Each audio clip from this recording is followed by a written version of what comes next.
appointment controversy, and the dark side of power on Channel ESQ. Andre, the story begins with a heavy and fierce assessment of the current political situation, where the character Lee Jae-myung faces intense criticism regarding his personnel choices after attaining supreme power. The narrator exposes how key positions in state agencies are being distributed like spoils of war to close confidants and those who supported him during his election campaign. This immediately evokes a grim picture of a lack of transparency, where group interests are placed above actual capability, causing viewers to feel indignant on behalf of social justice. The story doesn't stop there. It reveals that lawyers who participated in the Dae-Jang-dong case are occupying critical positions. These appointments are suspected to be a disguised form of payment for astronomical legal fees or even bribery. And the narrator believes that investigative agencies will soon intervene to clarify the corruption allegations linked to this group of lawyers. The center of the controversy shifts to a specific figure, actor Lee Won-jong. Amid reports that he is being seriously considered for the position of president of the Korea Creative Content Agency, KOCCA. This is an agency under the Ministry of Culture, Sports, and Tourism, responsible for overseeing and directing the production of cultural content ranging from broadcasting, games, music, and fashion to animation and comic characters. Public outrage has intensified upon learning that this agency manages an annual budget of over 600 billion won, and the president's position comes with a 3-year term and a salary, including bonuses, exceeding 200 million won. People call this a golden seat or a lucrative position that anyone would covet. The issue lies in the fact that this position has been vacant for 1 year and for months, even though the application process ended on the 13th. And now Lee Won-jong's name has emerged as the leading candidate.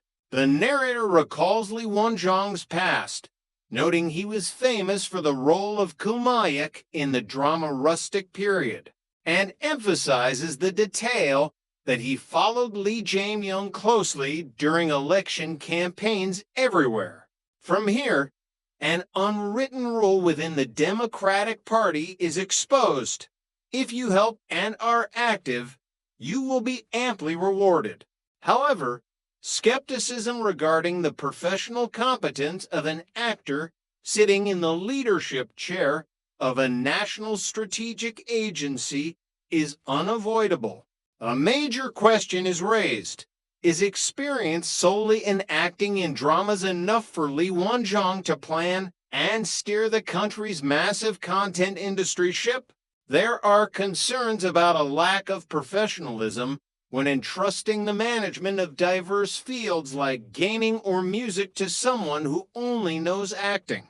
To defend his political stance, Lee Won-jong once wrote on his personal Facebook praising Lee Jae-myung as someone who does not covet other people's money and possesses the ability for meticulous preparation and powerful drive. However, the narrator immediately refutes this argument by listing a series of scandals such as Dae-Jang-dong, Baek-hyun-dong, the Seongnam FC donation case, and the illegal money transfer to North Korea by the Sangbangwoo Group. These examples show that Lee Won-jong's assessment of Lee Jae-myung's integrity is completely distorted and serves to cover up the truth. His praise for powerful drive is even mocked as a superhuman capability for crime. The story expands into an interesting, yet bitter comparison between the two political wings regarding how they treat their supporters. While the left wing always ensures positions are distributed to those with merit, the right wing appears indifferent. A prime example is artist Kim Hyun-guk, who publicly complained that despite wholeheartedly campaigning for President Yoon Suk-yeol, he received no programs from TV stations or affiliated agencies after the election victory. Although demanding benefits after an election may seem unfair, Kim Hyung-guk's case was merely a desire to continue his professional work of singing and hosting, completely different from the ambition to sit in a state management chair like Lee Won-jong. This difference shows a vast gap in political culture. Many right-wing artists help due to relationships or ideology rather than for office, whereas the left wing has built a tit-for-tat system where loudspeakers are rewarded with broadcast programs, creating tight-knit bonds and blind loyalty. The deepest concern lies in the fact that artists lacking management expertise might hold life and death power over the cultural sector. They are content creators, not planners or industry promoters. Having acted in movies does not mean knowing how to make the film or gaining industry's flourish.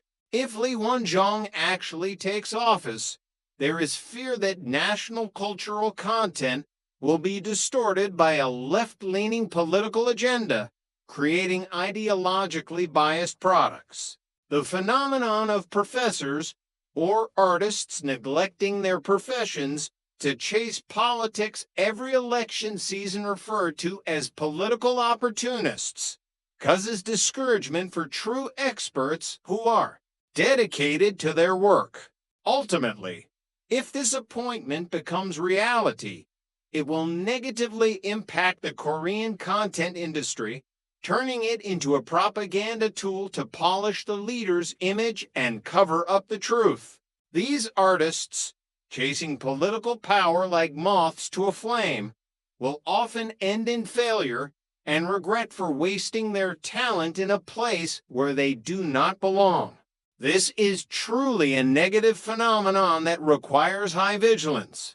Based on the sharp analysis and precedents outlined in the story, I predict that the appointment of Lee Won-jong will proceed despite public opposition.